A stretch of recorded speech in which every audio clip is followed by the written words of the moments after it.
What up, nation? Welcome to another edition of the WiseTake NBA DFS Wise Stream. CK013 here. You can find me on Twitter at CK_013. And I'm joined once again by the GOAT, the true OG that you know as Paulie D. You can find him on Twitter at Paulie with 8 D's. Paulie, what's happening? What's happening, man? Ain't nothing, man. Another decent day yesterday. Shout out to you with the Donovan Mitchell core play call. It was in your article, listed as a core play, just completely smashed. Unfortunately, we got screwed by having a little bit too much of Foul Trouble McGee, a.k.a. Royce the 5'9". Couldn't keep his hands to himself. Prevented us from having like a monster night. But all in all, it's good to be on those lower owned plays. Mitchell was like 17% on DraftKings. It's good to be on those types of plays when they do well. There were a lot of things we got right. There was a couple of things obviously we got wrong, but I think it was more of a combination issue. Like a lot of the players in our pool, I saw in the winning lineup, it was more of like not having the right combo. Would you agree? Yeah. No, I mean, one of the problems I guess was that it was three guards that you really needed, and like putting all three of those into the same lineup was kind of rare. You know, they all kind of took each other's positions, and we had value guys like Clarkson at that position, but Murray, Mitchell, and Van Vliet, those three, you got them all into the same lineup. You were in business. Oh yeah, you were cooking. You somehow throw LeVert somewhere in the mix with a team like that, and you're sitting pretty. Charles Pritt in the chat makes a good point. The Porzingis ejection was all the bullshit. And yeah, the Porzingis projection, I mean, think about it. We did okay. Like, we lost, but we did okay. We didn't lose terribly. Even with, I know both of us had a pretty good amount of Kristaps Porzingis, who got ejected on some bullshit, two technical foul bullshit. That sucked. I feel like Porzingis, since he got punked in the club, if you remember, he got beat up a little bit. I feel like since that instance, he's tried to like let it be known that he's not softer. You know what I mean? Like he seems to have a little bit more like attitude, a little bit more. And there's nothing that happened. You've been hurt for like 2 years. Like what could you possibly have? You know what I mean? It's like, but he did get kind of like blasted on that when he got punched. Everybody showed pictures of him bleeding and all this shit. I don't know. Yeah. But yeah, that did suck. I mean, but again, considering I knew I wasn't gonna win like top dollar shit because again I had too much of some duds and the wrong combinations. But it would have certainly helped if Porzingis to not get ejected, being as how we both had a pretty good chunk of Porzingis. Yeah. But to your point yesterday, today's slate it looks even better, man. I read your article and I saw what your slate approach is, and I couldn't agree more on a slate like this. But why don't you give us your overall thoughts coming into this playoff? Yeah, I mean, I feel pretty strongly this is the right approach. We got 5 studs, and even if you want to maybe bunch Nurkic and Vooch into there, you can. I'm not that high on Vooch, but I do like Nurkic. But Anthony Davis, Giannis, LeBron, Dame, and Harden priced up. Maybe Giannis is slightly cheaper than like normal or what he should be, but the rest are priced pretty fairly. I expect, at a minimum of 2 of these guys to go for 60 or more, and potentially all of them, right? And I think there's like a clear drop off after Vooch down to like 8K, and there's not even that many there. There's not many plays even in the mid tier that I really even like, and I think you need to work hard to jam 2 of those guys into every lineup. I'm setting a rule, at least 2 of those 5 guys in every lineup. And there's a ton of value on the slate. Some strong. We just found out like Aaron Gordon is ruled out for Orlando. So, I already liked Fournier, but now I think even another Magic player will probably end up being in the winning combo. But there's like every team essentially has at least 1 or 2, and a few teams like Orlando, Miami, have many value plays that could go 7 to 9, 10x. And, trying to pick which one is tough, but you build a ton of lineups and you work those guys in to fit those 2 studs. And, hopefully we land on the right combination in the end. Yeah, it's funny, man. We criticize, not we, but like in general, people criticize some of these teams for making some of the moves that they did and resting players before this regular season. People get mad about it. But now you look at a situation, we have no Westbrook, we have no Aaron Gordon, and, injuries are very real fucking thing, man. And, I think Westbrook's last game, he played 27 minutes against San Antonio in a blowout. I'll bet you D'Antoni's regretting those 27 minutes right now. You know what I mean? But with that said, I just made the update to Orlando to remove Gordon and give everybody else the projections, so that should be updating any second for those of you watching on the screen. These projections are available at WiseTake.com. I'm going to edit them as we go through game by game, as we always do, get Paul D's input, and talk some things out, get some input from you guys in the chat. And if you haven't hit the like button, please hit the like button. It really helps us out, goes a long way. We'll try to answer any questions that we get throughout the show. Usually we answer them at the end. We try our best. But other than that, we're going to go ahead and jump into this, Paulie. We've got the Orlando Magic and the Milwaukee Bucks, 225 total. Orlando opened up as 11.5-point dogs. It's 13 now, and I anticipated to move because I think that was out before Gordon was even out, or maybe that's why it moved from 11.5 to 13. Either way, we're going to start with the Orlando side. A lot of value here on DraftKings. What do you got? Yep. I've got interest in Evan Fournier. He's my favorite Magic. With no Gordon, he sees a usage increase. They're already without Jonathan Isaac. So we're going to see some of those low usage guys like James Enos, maybe Gary Clark gets, significant run at the 3 and the 4. So somebody's going to have to do some scoring, and Evan Fournier should get 35 to 40 minutes, take, 15 plus shots, get a couple peripherals. He's just too cheap at 4.9. If you're not playing him, then Terence Ross is the next most likely candidate to kind of ceiling out at his price tag. Maybe Fournier has a bad shooting day, gets in some foul trouble or whatnot, and, he would pick up the slack. Going to get a ton of minutes anyway, should play around 30.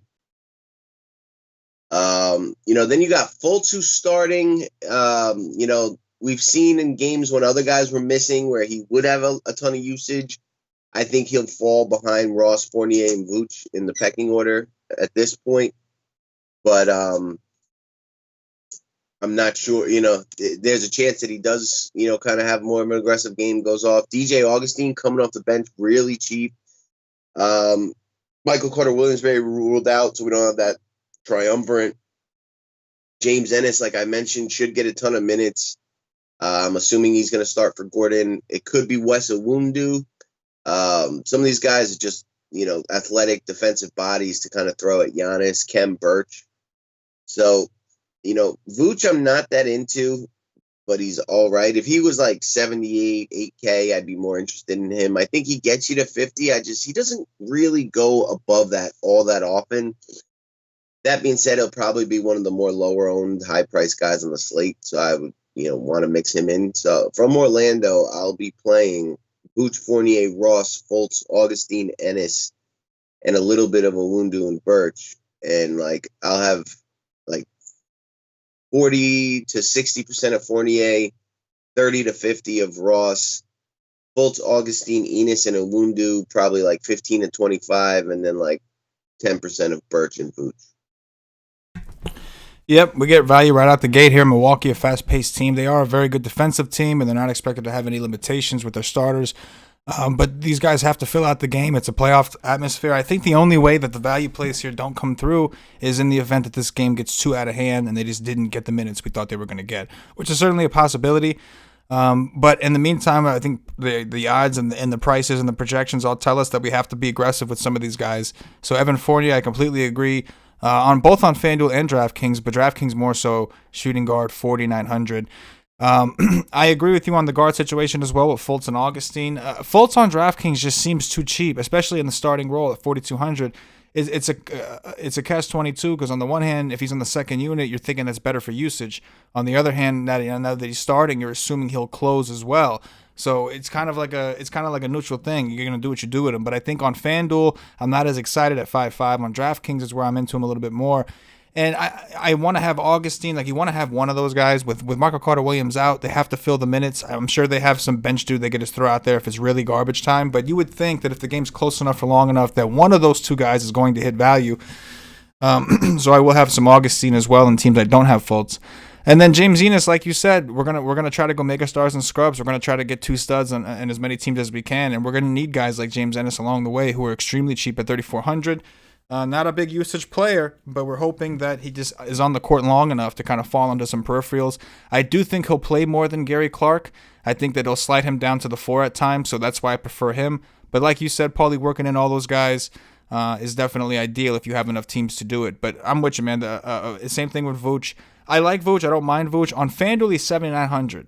I think you can make a stronger case for him there. Here's the problem. Even if Vooch goes for 50 or 55, we have players that can go for 70 and 80. You saw yesterday there were a ton of players that did extremely well, but they weren't all in the winning lineup because it's about what you can fit together. So I think that's the reason that DraftKings, even though he has a 1.3 point per minute increase, average when Gordon's off the court, the issue is he's 8'8". What is that really going to get you at 8'8"? Is that enough? And I think on FanDuel at 7'9", it may be. On DraftKings, it may not be. So I'm going to cap him around 15, 20%. The rest of the guys I'm going pretty heavy as well.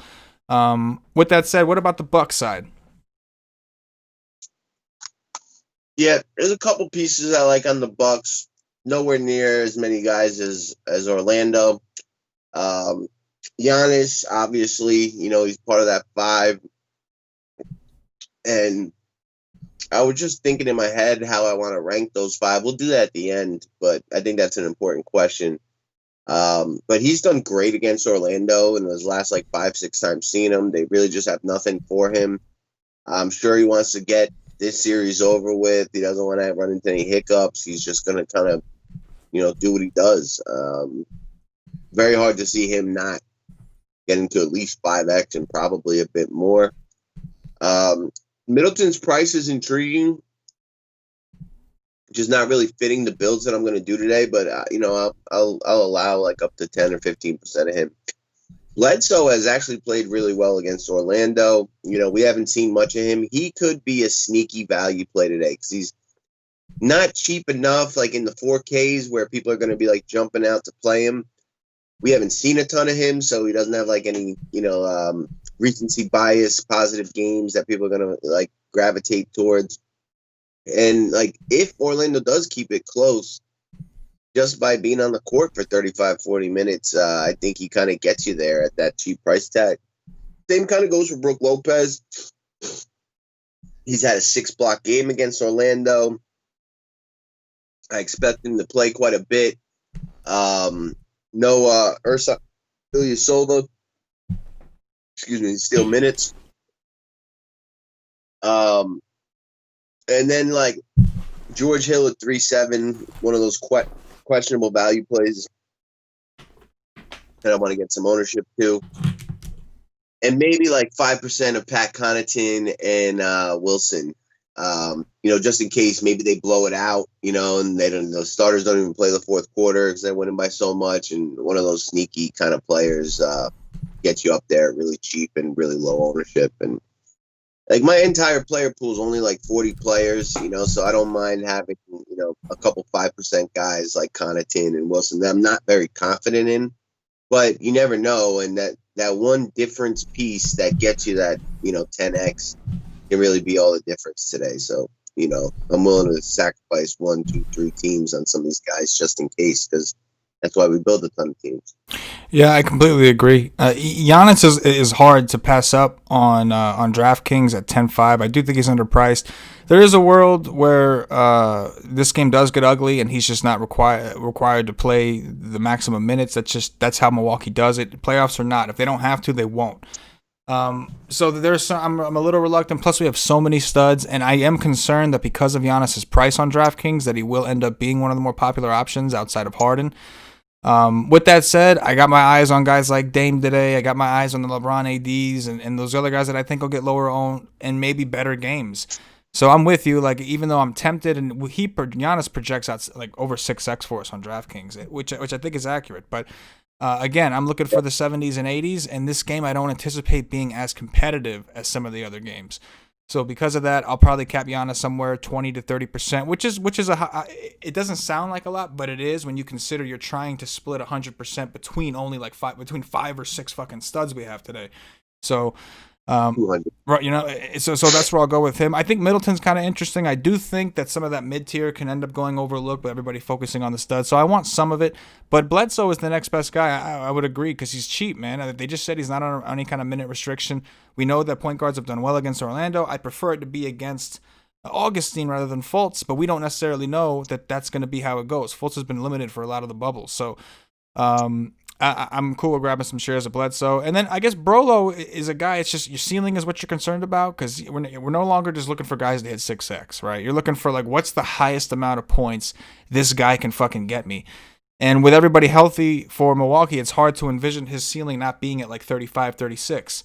And if that's the case, that may not be enough at a position where we have a lot of players. So I don't mind it, but I'm not as ecstatic as I thought I was going to be, because the bubble, he's been outstanding in the bubble. It's just when you get to the playoffs, man, like sometimes 6x ain't enough. So just something to throw around. We'll move on to the next game. We've got the Miami Heat and the Indiana Pacers, the lowest total on the board at 215. The Heat opened up -3.5. They're up to -4.5. Paulie, we'll start with Miami. What do you like on the Miami side? Yeah, this is similar to Orlando, a team with a ton of guys that could end up being the guy. Goran Dragic pops out to me as the best value play on the slate. Before I saw the pricing and was thinking about the slate, I was expecting them to move him into the starting lineup. I don't know if that's been announced yet, but I do expect him to be starting. He's, been good really all season long when he's gotten minutes. This is the playoffs. There should be no holding back. You'd probably see him play the most minutes that he's played in a while. And, he just performs at a good level. He's a veteran. This is like why they have him on the team. And he's 4,400. Like, I was thinking about playing him at 65 before I saw the pricing. So when I saw 44, and I think he's just around like 5 on FanDuel, like, yeah, give me some of that. It's similar to Clarkson, where, when he started off not doing great yesterday, I was like, man, I should have faded this chalk. But he ended up getting there, because of overtime and being on the winning lineups. And I'm much more confident in Dragic getting there, because it's not just scoring dependent. He does a little bit of everything. After that, there's literally, how many guys here? We got 1, 2, 3, 4, 5 other value guys between Tyler Hero, Kelly O, Duncan Robinson, Jay Crowder, and Andre Iguodala, that we don't know exactly who's going to get the most minutes, the most usage. They've all shown us decent ceilings for what their prices are. That I'm just going to kind of mix and match. I'll have a lot of Dragic, but I'll have Dragic paired with, 1 or 2 more of these guys on a lot of teams. I'm going to go up to 40% on Duncan Robinson, Jay Crowder, and Tyler Hero, and up to 20 on Kelly O and Andre Iguodala. Now, the 2 mid-tier guys, Jimmy Butler, Bam, I do like, but I do think this will be a slower kind of game.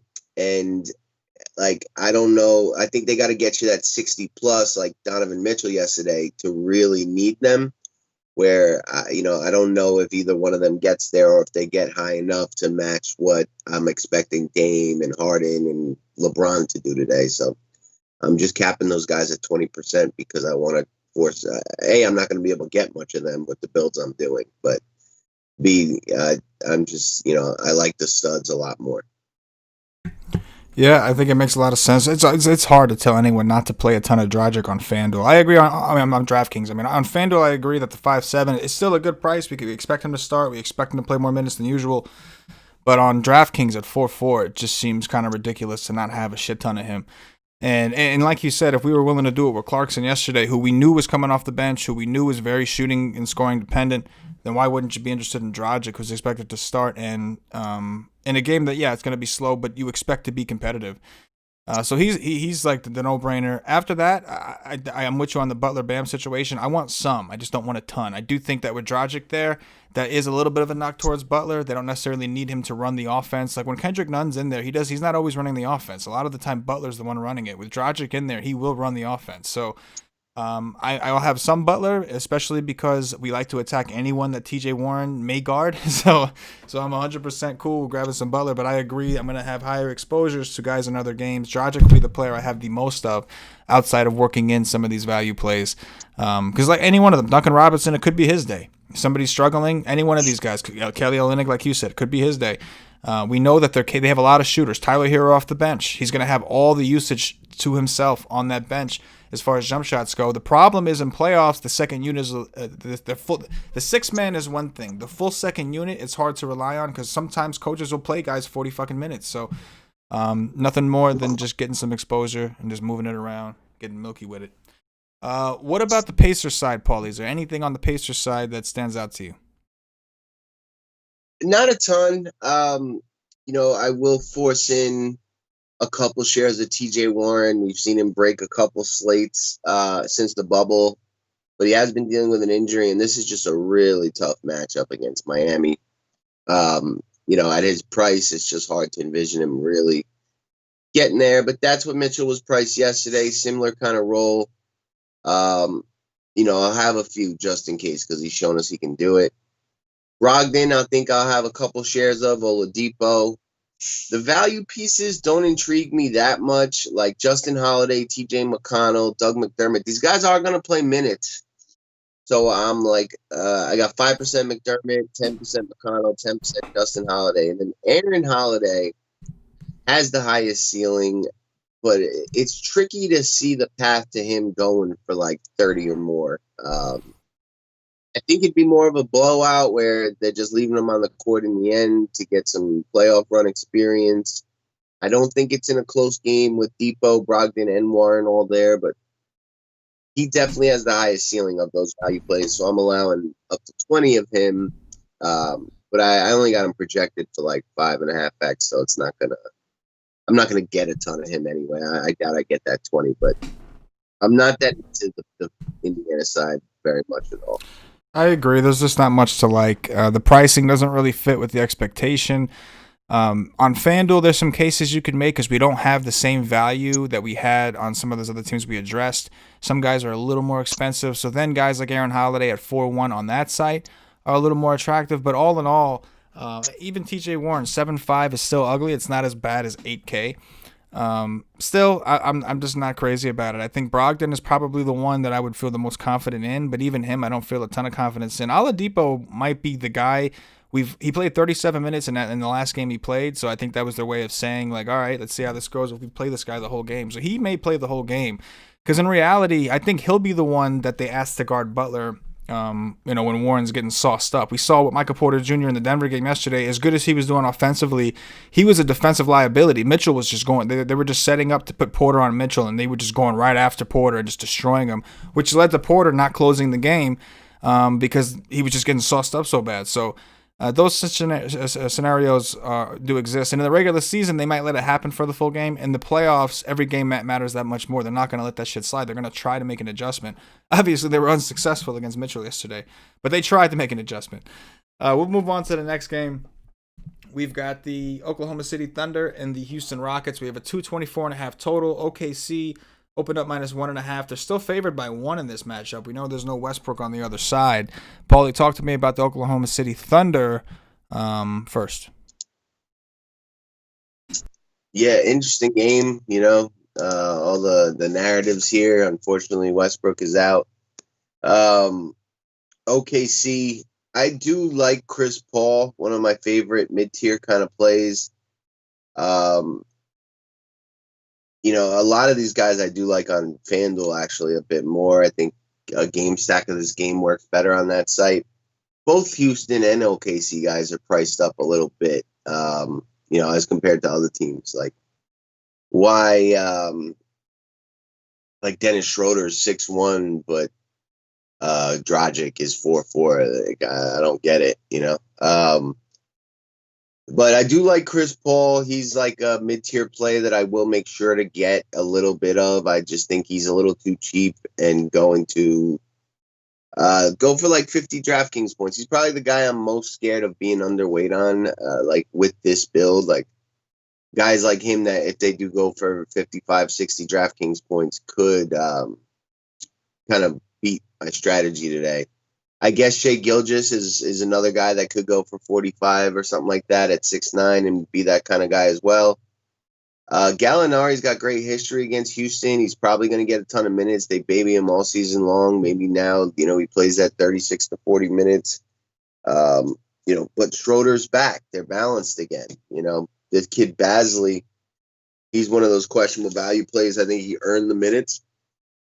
And, I think he'll get significant run on the second unit. I think Hamidou Diallo, Nerlens Noel are more questionable value plays that I'll have like 5% of. Basley, I'm willing to go to 15. And then the rest of this team, I'm just going to cap at 20 because they don't really fit with what I'm doing today. But they are certainly the biggest threat to what I'm trying to do today. Yeah, this could certainly be one of those games that is just uber competitive. Guys are just extremely efficient. Chris Paul is my favorite as well, especially on FanDuel, like you said, at 72. On DraftKings, I still like him at 7.7 in that mid-tier, somewhere around the 30% range.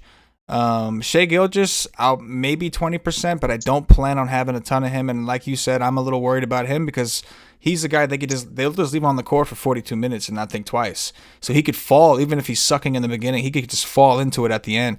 But in terms of like why I like Chris Paul more, even though he's overpriced, is like you said, he's got the 60-point ceiling, and we've seen him do it on numerous occasions. So what he can do with full minutes is we know he's capable of putting up the same points as a stud.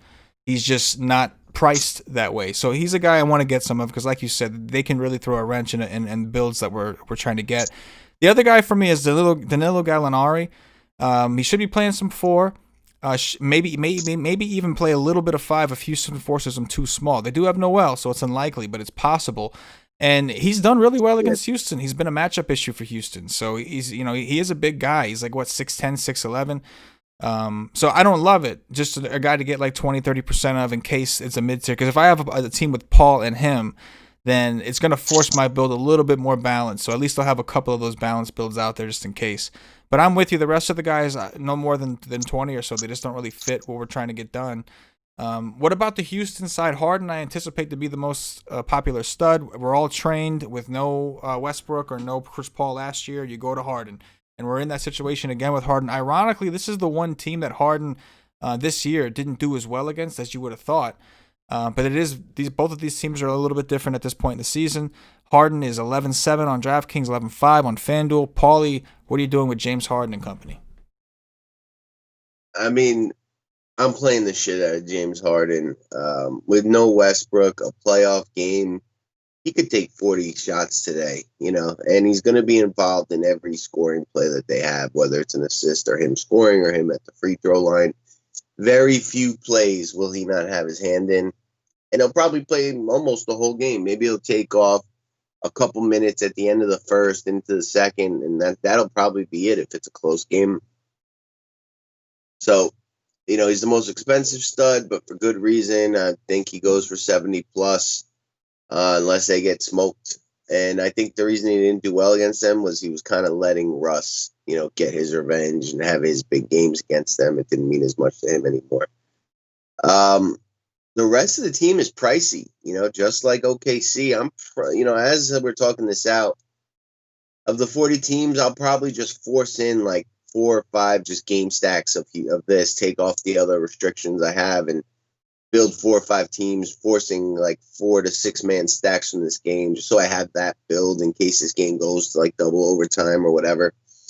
Because all the others, I don't really even see enough mid-tier to really beat me up. But this game in particular could. And no one on Houston is really that appealing to me after Harden. I'll have up to 20% of Jeff Green, PJ Tucker, and Austin Rivers. And then 10% or less of Covington, House, Gordon, and maybe a little bit of McLemore. But it's basically just James Harden, with Green and Tucker being my next 2 favorite.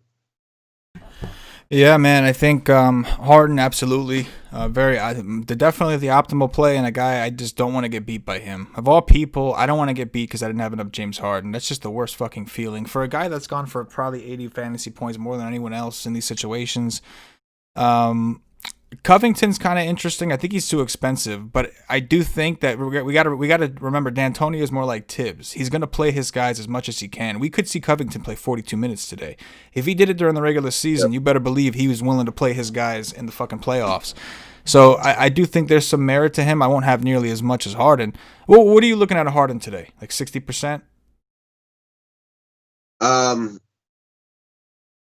Something like that, 55 to 75. Yeah. I'm those 5 guys at 70, I think. Right, right. Let the G board. Right. But he's probably the one that like you feel like you have to have that you have to pay attention to what you have of him more than anyone else. Like you got to be very conscious of your decision on what percentage you're having of James Harden. You don't want to, you know what I mean? Yeah, Like, I, I'd say him and Giannis are the top 2. yeah. Now that I'm thinking clearly on this, but we'll talk that out after this segment. Yeah, matter of fact, we're going to go on to the next game with the remaining studs. Last game, we've got the Portland Trailblazers and the Los Angeles Lakers. We have a 233 total, up 4 points from 229. Portland opened up as 5.5-point dogs. They're now 6.5-point dogs. We're going to start with the Portland side. Paulie, you hopped off Portland at the right. I mean, off Dame at the right time in that showdown slate, which was again just knowing when to duck and weave. But we got Damian Lillard today, who we think is going to play a ton of minutes. We see why not. They're willing to play their guys big minutes as well. You can see the Portland minutes we have because they're not a deep team. They're just not. And now they lost Zach Collins again. We've got Lillard projected for 43 minutes, Nurkic 38, McCollum 41, Anthony 37, Gary Trent 36. Talk to me about what you're doing with Dame and Portland. It pains me to say this, but I think Dame is my least favorite of the studs. He's been awesome. You know, we've been on it all year. We've probably played more Damian Lillard than anyone in the industry. And, you know, I'd love to play a ton of him. But they finally have priced him legit. You know, he's more than LeBron and AD and Giannis, you know, and it's just tough to justify an extra 1,000 on him over Giannis when he's got like legitimately 2 other studs on his team with Nurkic and McCollum, where Giannis just has nothing. And, you know, obviously Harden's got nothing. So I think he's the one I'll have the least of. Like, I may cap him at 40. He'll probably be the lowest owned of that group, you know, which makes him slightly appealing, I guess. But that's a lot, 11-4. Like, he's literally got to go for 70 plus. And, like, they're balanced. You know, it could be Nurkic. It could be McCollum. It could be Trent and Anthony putting up 30 apiece. You know, so I'll have him in that mix because I don't want to really make those decisions. I just want to have 2 of all of those studs in all my lineups, and 200% by 5 guys is at least 40 a person, you know, so I'm comfortable with like 30 of Lillard, 30 of, you know, one other guy, and then like 65 of Harden, 50 and 50 of 2 others. But he's probably my least favorite. You know, then you got Nurkic, who I think is interesting. They're going to need his size. LA is one of the bigger teams, and no Zach Collins to kind of give him a breather.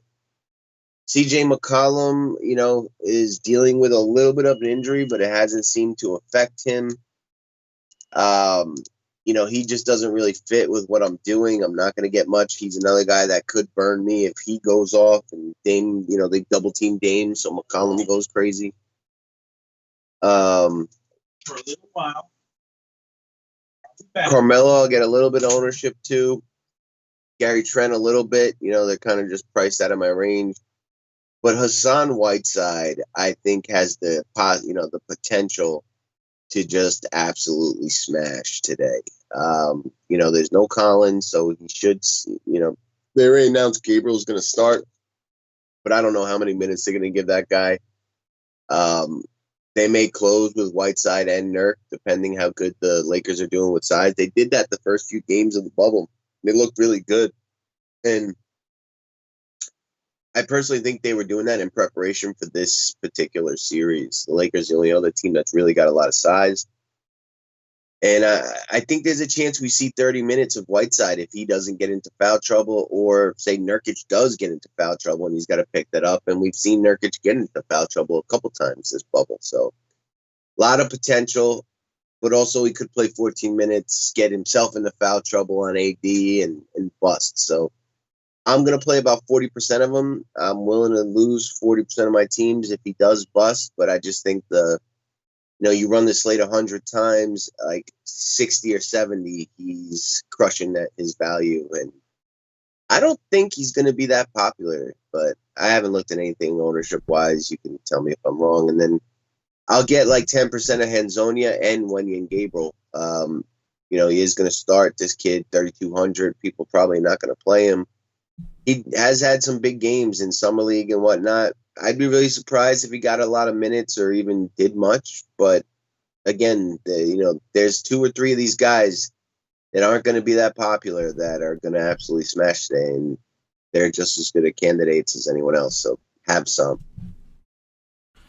I couldn't agree more with Whiteside was a guy I wasn't even considering, and I didn't even think about it. And we had talked about it, and I still didn't think about it until I read your article this morning. And I was like, okay, yeah, it's a risk. It certainly is. But the risk versus reward, I mean, he's going to be like maybe 1%, maybe even less than that. It's not going to, because people are so accustomed to the playoffs and they're going to see Wendell Gabriel starting. So they're going to assume that they don't have to, they don't have to worry about it. And so I anticipate Whiteside to be very low owned, and I agree with you. I think it's a very real possibility. See, there's 2 scenarios. There's 2 positives here. Either, like you said, they decide to play some time with Whiteside and Nurk together, which they may need to do if the Lakers are willing to utilize which the Lakers are going to have to. Anthony Davis can't really match up with Nurk on the defensive end. He's not a bang it out tough kind of guy. He's like a finesse player. So they may need McGee and or Howard on the court for Nurkic at the very least. And if that happens, then you have a mismatch with AD against Wenyen Gabriel. Wenyen Gabriel is 6'9". You know what I mean? Like he's not like a huge guy. So I do think that we will see Whiteside either play alongside Nurkic or have to bail Nurkic out because of foul trouble. Whiteside smashed the Lakers all 3 times he played them this year. Just completely smashed them. I understand the roles were different. We probably had some games with injuries. I understand all that. But he's 4'4". So, I mean, even if he goes for like 26, which is like on a worst case scenario, he only gets 18 minutes, gets you like a 22, 23. Because when he's in the game, you expect him to do well. You do expect him to do well. Yeah. A minimum of minutes you expect is around 17. I think that's like a minimum that we'd expect to see.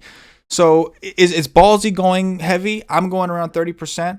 But for me, that's kind of a stand. I'm going to have studs around that ownership. It's there's a lot of players you want to get in even on a 4-game slate. It's the playoffs, but I do like the call, at least on DraftKings. On FanDuel, I understand you're not wanting to take a risk at a position where you have other players that are priced more appropriately. But for this site, man, I'm going to have more Whiteside than Nurkic. I am going to have some Nurkic, maybe around 20. I'm going to have about 30% of Whiteside. And I'm not afraid necessarily to play them together in a game stack because my hope here is that they do play alongside each other. Although if that happens, that probably still will hurt Nurk. So either way, I like the Whiteside call. I was very curious to hear your take on Dame. As of right now, I'll have more Dame on FanDuel. He's 10-1 over there. I'll have more of him, but I'm with you. I'm not going to have as much. In fact, I actually like the Lakers studs a little bit more than Dame also. In fact, I like Anthony Davis quite a bit with the way things are shaping up. But I'll have some Melo. I'll have some McCollum, but I agree. It's Whiteside is the guy that I'll probably have the most from this team. With that said, talk to me about the Lakers. Yeah, so, playoffs, they got their backs against the wall. They're playing a very real team that's probably going to beat them. I fully expect Portland to win this series. And LeBron and AD are going to have to do everything. They're probably both underpriced. And I like them both. I think I like the spot for AD better, but I do think LeBron will have more usage than he's shown in the bubble. Like, he's really going to not want to lose this series, his legacy, all that good shit. So, when it comes down to it, he's probably going to take a lot of the shots. He's probably going to play that bully ball that he plays. And he just does a bit more. AD's pretty much blocks, rebounds, scoring. LeBron gets assists, steal, does a little bit of everything. And Portland does not defend well, regardless of the position at this point. They've struggled against, stretch four, Kevin Durant types, and LeBron and AD are both kind of like that. So I like them both. You could play them together, play them separate, but just hard to see a world where they're not in a close game, exceeding value. And then after that, it can't just be them too, right? Somebody else has to contribute. There's so many minutes and usage and, roles to go around. And basically outside of Kuzma, everyone's beneath like 4K. You got Caruso, Waiters, Howard, KCP, Danny Green, and JaVale McGee. KCP and Danny Green are projected for almost 30 minutes, and they're 3,632. Dwight Howard is the big point per minute guy. Dion Waiters can score the rock. Alex Caruso probably is going to play the most minutes outside of the starters, right? Like you said, maybe AD can't handle Nurk, so they got to play Howard and JaVale more. I'm really confident that one of Green or Caldwell Pope, crushes their price. I really think it's going to be Danny Green. He's just been in these playoff situations. It's kind of like what he does. And they're going to need those guys for defense on McCollum and Lillard, so they could play like 35 to 40 minutes possibly. We're a little unsure on how the minutes are going to shake out. And they're just crazy cheap, so I like them to the best. And then probably Dwight Howard, Caruso, Waiters, McKee in that order. And I don't see how at least one of these guys is in on the winning lineup tonight as one of the better value plays, because there's just too many minutes in usage to go around. It's not just going to be LeBron and AD out there. It's going to be rebounds, steals, points. One of these guys has to do well, and they're all just way too cheap. Yeah, this is going to be a different. I agree with you on these studs, man. This is going to be a different situation. This is playoff LeBron. No more of that babying shit during the regular season where they take it easy. This is what they were playing light during the bubble and enjoying their, not having to play so hard. It was for this right here. And you hit Portland right on the fucking head, man. It's good. We love to watch them offensively, but they are fucking atrocious defensively. They are just god awful defensively. And there's clear mismatches unless they're willing to use Whiteside, which I think they will because they're going to have no choice. But even Whiteside, you're going to help with rebounds. You're going to help defend down low. Whiteside ain't covering Anthony Davis on the perimeter. Whiteside ain't, neither of those guys are. If Anthony Davis is hitting his elbow, hitting from the wing, they're not doing anything about that. They're just going to, they're just going to have to just eat it. So I do think we see, a different Laker team. I agree with you on Danny Green as far as the value play goes. He's been here before. We know his role, 3 and D. He's going to grab some steals. He's going to be active. They're going to stand on the corner. He's going to hit some shots. But he's been here with the Spurs. He's been here countless times. He's been in this situation. Toronto. He knows what to do in these situations. So I'm with you. Danny Green is one of the value plays I'll be using from this team. The other one's a little bit of a guess. KCP, I do think will play, especially for defense. We know Avery Bradley's gone. That helps. If he was there, it would be a crapshoot. But with that said, I like Anthony Davis. I like LeBron. My plan is to go over the field on those two guys. Normally, it would just be more so AD, but I agree with Paulie in that we're going to see a different type of LeBron James today. And if this game is close, which we're all assuming it will be, I think we see LeBron play just as many minutes as the other studs, maybe even more than a Giannis. I think we see the 38 minutes come out for both guys. They're, like you said, they're not going to want to lose this game. They understand what momentum is. They know that Portland has a lot of momentum. And that's just, it is what it is. So I agree with you there. For sure. At this point, so go ahead. How would you put those 5 studs in order of what you want to get exposure to? So optimally, I'll say the optimals first. Optimally, I think it's Harden, then Giannis, then Harden, then Giannis, then Anthony Davis. Then I think, who am I missing here? Because I want to say Dame. Then LeBron, then Dame. For ownership's sake, what I'm going to try to do, I'm going to actually lower Giannis. I'm going to raise LeBron and AD. So Harden, LeBron, AD kind of together, then Giannis, then Dame. That's kind of the way that it's not necessarily the way what I think is optimal, but I think that, it's pretty close. But just for ownership's sake, I think Giannis, because of his price and because of this, and that's the most likely game to blow out. So I think Giannis is the most likely to not see 36 minutes today. So that's the way I'm kind of, not that he needs it, but that's the approach I'm going to take for ownership purposes. What about you? What are you expecting the ownerships to be on these guys? So I'm expecting Harden to be the most popular, Giannis to be the second most popular. I think that Dame is going to be somewhere around the same as the other 3. I think they'll all be in the 20 to 30, but I think that people will go with Giannis because he's right out the gate and he's cheap. People already are conditioned to play Harden in these situations. I think that maybe LeBron might fall by the wayside because people are so used to not playing LeBron. I mean, he hasn't been popular in a while unless one of those guys are out. So I think we'll see Dame because he's got the momentum. Everybody loves Dame right now, and AD kind of together. And I think we'll see LeBron as kind of the lowest owned. That's what I think anyway. I'm looking at the projections. They got Harden at 60, Giannis at 40, Dame at 19, LeBron at 15, AD at 14. Okay, so again, it kind of seems like the Laker game's getting kind of pushed off. You know what I mean? And that makes me wanna go in. It makes me want to go get it. Yep. And I really agree with everything you said. Like Giannis, it has the like least likelihood of needing to play out those minutes. Maybe everybody's thinking that way, and a couple game stacks of that game are in order, so you get the low-owned Vooch with Giannis on a team. And, right. Because they got Nurkic and Vucevic projected for 4% and 2%. Wow. Yeah, I mean, the balanced build is certainly contrarian. I thought it was going to be a little less just because of, like, most of the value is scary value today. Yes. But I guess the common build is going to be to stick one of these guys into a lineup with, like, kind of like a balanced approach. Forcing two, especially like Harden and Lillard, makes things tight, even with, the Goran projects of the world. Like, just looking at who they have predicted at ownership. Like, Markelle Fultz is the second highest player at 63. Mm-hmm.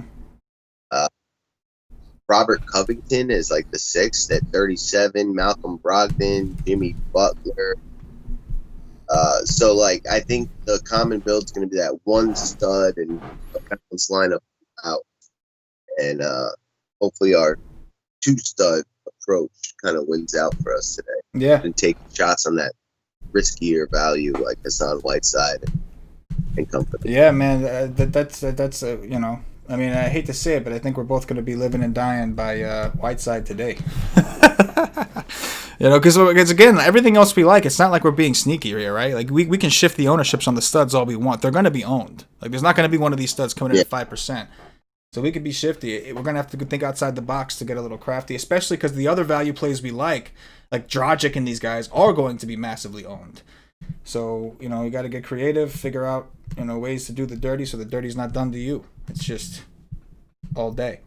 Let me see if I can answer some of these questions real quick. All right, let's see. I got a few. Hit that like button, guys. Appreciate those of you who are encouraging the others. Tori J says, hit the like button, you freeloaders. I love it. All right, so Tori J says, so Paul against the no D Houston team or Jimmy Butler? So Chris Paul or Jimmy Butler? I'll take Paul. Yeah, I'd have to say Paul as well. Let's see what else we got here. We've got, do you like Doug McDermott on FanDuel from Mochi Mob Ties? A little. On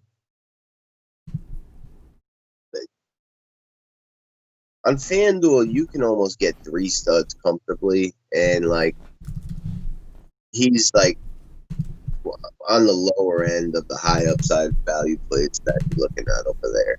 Like, I just don't see him really ever going for more than like 22, 23 with the guys playing that are playing today. You know what I mean? It's like he would need guys out to really go off, make that build work.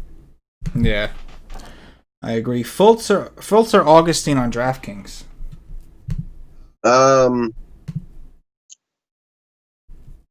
That's a really good question. I would say Augustine, now that I saw Markelle Fultz as the second highest projected owned player on the slate. I'm not that into Fultz. Just because he's starting doesn't mean he's going to close. Just because he's starting doesn't mean he's going to see more than 30 minutes.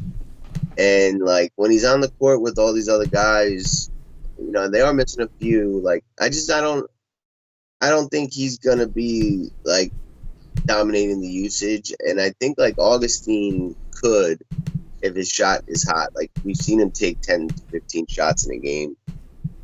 Markelle Fultz, I've only really seen that when like everybody was missing, so I would say Augustine, save the 700 and the 50% ownership.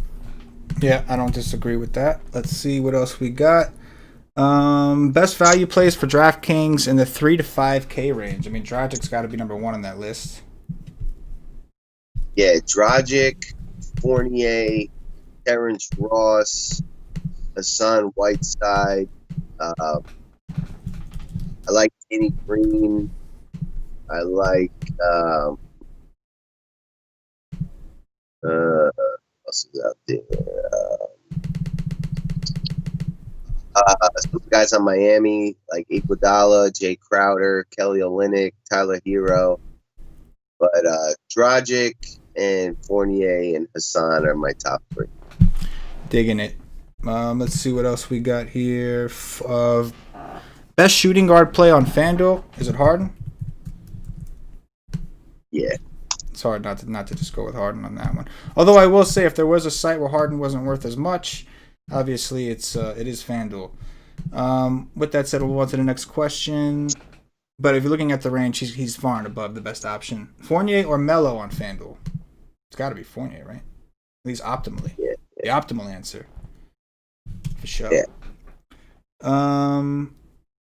Oh, okay. That was Frank's question. Frank actually, I mean Fournier versus Melo versus Gallinari. Okay, so Fournier, Melo, or Gallo? Fournier or Melo or Gallo. Fournier. Yeah, I mean he's still the optimal because keep in mind that we're missing Aaron Gordon. So of those guys, the other guys will be lower owned, I think. But of those guys, Fournier is the optimal. So he's the first one. If you don't want to play him because he's going to be chalk, which he will be chalk, then who's the next best option? Why don't we do it that way? Fournier, Gallo, Melo. Boom. $1 for $1. Best value, Dragic or Fultz? I mean, it's got to be Dragic. Yeah, if you're just going to compare them, like on the off chance, there is an off chance where it doesn't work out that way. Dragic gets in foul trouble, it gets hurt. But I think optimally, if we're answering the question optimally, it's got to be Dragic. I mean, shit. Let me see here. Trying to do dirties. Got to do the dirties. We got about 6 minutes, and I'm trying to freaking get my UNOs up there right quick. Gotta get the UNOs up there. You know all about that, Paulie. I do. You know all about getting them UNOs up there.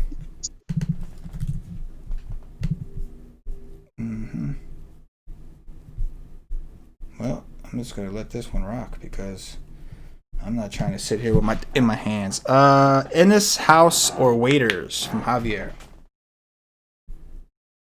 Ennis. House or Waiters? House, Waiters.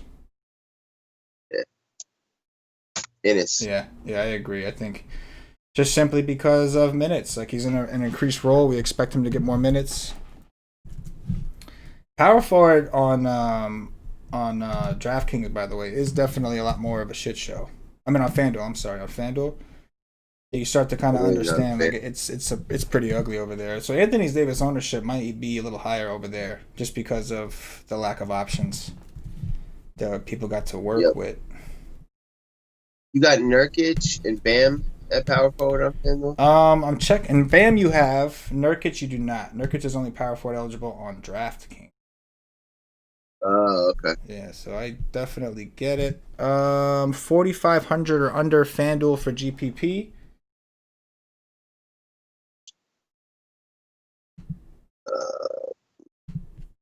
4,500.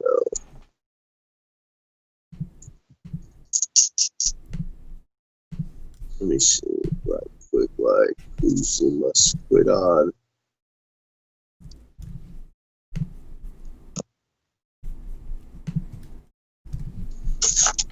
Great.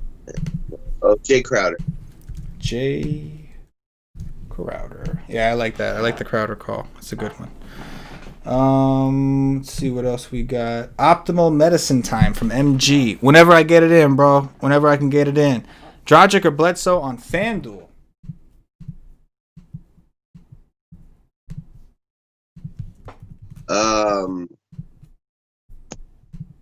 It's Dragic for me. Dragico.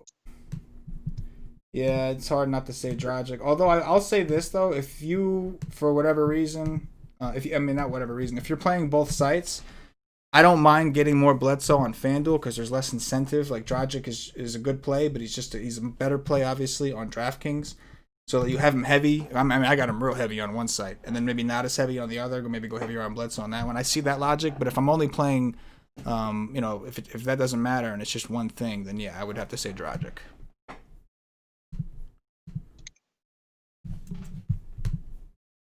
Okay, I think that's gonna do it. I don't see any other questions. We're gonna get up out of here. Paulie, anything in closing before we get up out of here? Play 2 of the 5 studs on every lineup in both sites. Boom. Holla for $1. For myself, for Paulie D, the entire WiseTake Nation, as always, good luck. Hey.